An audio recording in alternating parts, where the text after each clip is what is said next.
Cool. So what if I told you that almost every late night host, SNL cast member, and comedy lead that you're obsessed with started their comedy journey in an improv class? If we haven't met yet, hi, I'm Nicole, a comedian who is currently creatively constipated. So I'm uploading a video every day of December to become creatively unconstipated.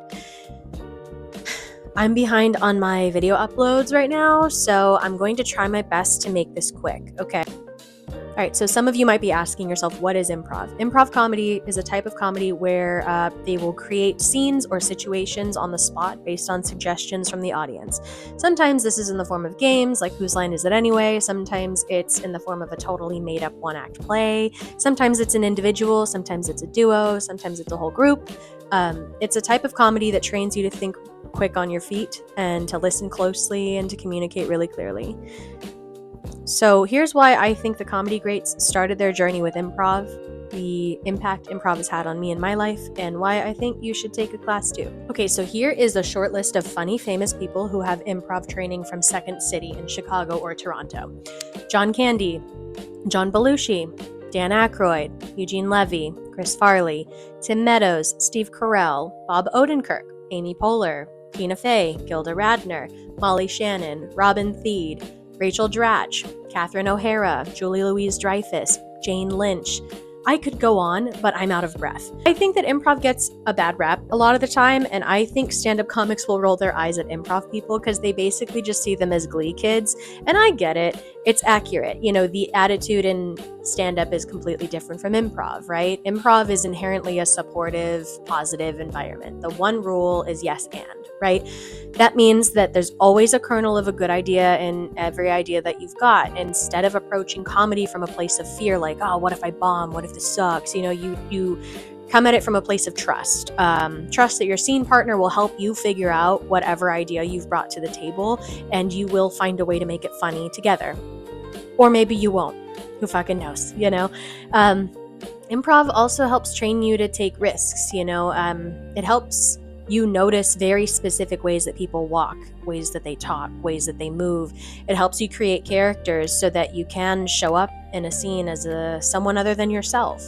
It gives you room for your imagination to kind of play, you know? Improv also helps you understand storytelling a lot better. With long-form improv, you know, you're creating basically a one-act play based off of a suggestion from someone in the audience. A cool thing about long-form improv is so many different ways to structure it. There's so many different ways to get suggestions from the audience. There's also so many different ways it could go wrong. But in improv, you don't think that way. You know, you are constantly thinking, you know, what are all the ways that this could go right? How can I ratchet up the tension a little bit? How can I raise the stakes? You know, you start to feel a story forming in front of you, and you start to search for ways to push the story along in a satisfying way. You're looking for a satisfying ending as well. You know, in a lot of ways, I think that improv has made me a better writer as well. Improv also trains you to believe in yourself a little bit more. You know when you're like in a group discussion and everyone else is throwing their opinions around, and sometimes it's hard to figure out how you're supposed to fit in or make any kind of interjection. You might have an idea, but you hold on to it because you don't want to sound stupid or you don't want to be judged.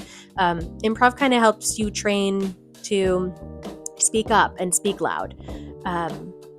Improv is inherently very collaborative. You know, you're building something funny with other people in front of an audience.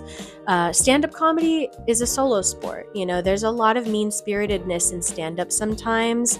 And I think that if I had started doing comedy, but started in stand-up first instead of improv, I think I might have quit comedy by now, if I'm being honest.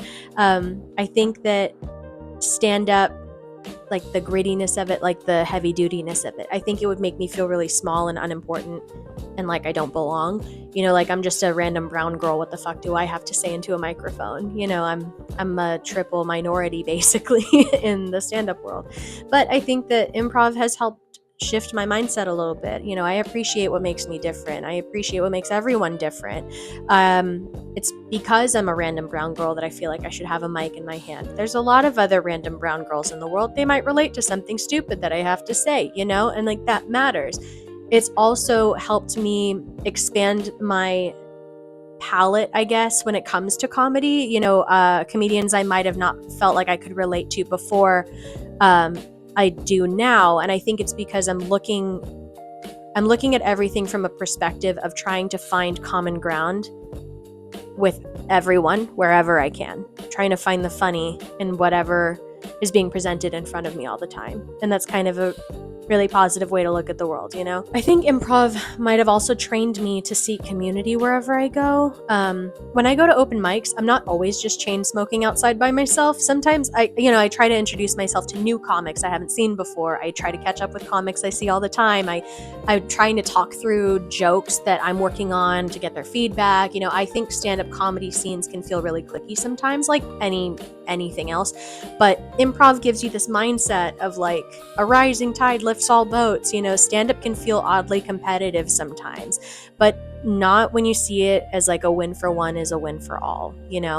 They say that improv can help improve your communication and your confidence. It can help you reduce anxiety and stress, and just allows you to have more fun in your life on a daily basis. And as an anxious corporate girly who works in communications, I suppose improv has helped keep me sane at work a little bit.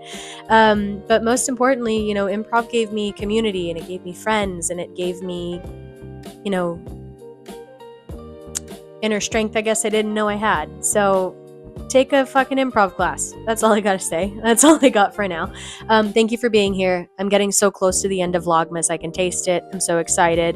Thank you again for being here. I appreciate it. See you in a little bit. Bye.